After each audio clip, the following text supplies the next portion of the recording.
রাধে রাধে বন্ধুরা, জয় গুরু জয় নিতাই। আজ আবার একটা নতুন ভিডিও তোমাদের সামনে এলাম। নতুন ভিডিও তোমাদের সঙ্গে দেখা করতে এলাম।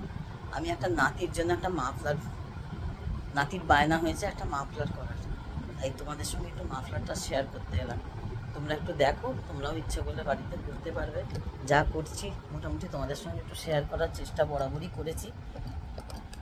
হ্যাঁ, তাই তোমাদের একটু দেখালাম, ক্যামেরাটা একটু নামালাম, দেখাচ্ছি। এই আমি দু রকম উল নিয়েছি, এই সাদা আর মেরুন। হ্যাঁ, দু রকম উল নিয়ে এই এটা ক্রুশে বুনছি, এতটা হয়েছে। হ্যাঁ, তোমরা ইচ্ছে করলে এইভাবে কম্বিনেশন করে করতে পারো। হ্যাঁ, তবে তোমাদের বোনাটা দেখাবো, সেলাইটা তোমাদের দেখাবো তোমরা কীভাবে করবে। এটা কিন্তু খুবই ইজি। ক্রুশে, অনেকে ক্রুশে করতে ভয় পাও, ভয়ের কোনো ব্যাপার না, খুবই সোজা। হ্যাঁ, ফার্স্ট ধাপটা যে পারবে, সে তো কোনো চেন যে পারবে সে মোটামুটি মাফলার পারবে। আমি প্রথম থেকে দেখালাম না, তবে তোমরা যদি প্রথম থেকে শিখতে জানতে চাও আমাকে বলবে, আমি আবার প্রথম থেকে তোমাদের এটা দেখাবো। ফার্স্ট ধাপ কী আছে, সেকেন্ড ধাপ কী আছে, সেটা তোমাদের দেখাবো। আমি এখানে সাদাটা দিয়ে 6টা লাইন করছি।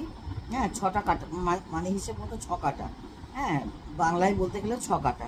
হ্যাঁ, 6 কাটা করছি। আর মেরুনটা দিয়ে, কেন সাদা উলটা দিয়ে আমি 6 কাটা করছি আর কেন মেরুন উলটা দিয়ে আমি 4 কাটা করছি সেটা তোমাদের বলছি। যেহেতু মেরুন উলটা একটু মোটা, তার জন্য মেরুন উলটা দিয়ে আমি 4 কাটা করছি। আর সাদা উলটা যেহেতু সরু, তার জন্য আমি 6 কাটা করছি, যেটা একটু ব্যালেন্স করবে দেখতে। তোমরা দেখো, এটা ব্যালেন্স করছে, বুঝেছো? মোটা উলে সবসময় একটু কম কাটা করবে, আর সরু উলে একটু বেশি কাটা করবে, এই হচ্ছে ব্যাপার।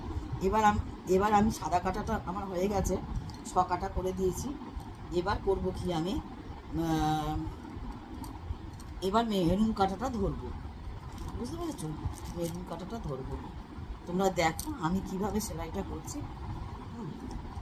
খুবই সোজা। হ্যাঁ, এবার হয়তো বলবে যে পারে তার কাছে সোজা, যে পারে না তার কাছে কঠিন। আসলে বলো তো কি, মানে যদি শখ থাকে বা যদি ইচ্ছা থাকে বা যদি মনের ইচ্ছা থাকে, তোমরা এরম করে যাদের বাড়িতে গোপাল আছে, ঠাকুর আছে, তারা ঠাকুরের সোয়েটারও বুনতে পারো। এই দেখো, যেহেতু এটা আমার শেষ কাটা, সেহেতু এইভাবে ঘরটা আমি তুলে দিলাম। তোমরা দেখতে পাচ্ছ তো? দেখো, এবার 3টে চেন করে নেবো। একটা চেন হলো, 2টো চেন হলো, এই 3টে চেন হলো। চেন এই শেষের উলটা আমি একটু টেনে নেব। শেষের উলটা আমি একটু টেনে নেব।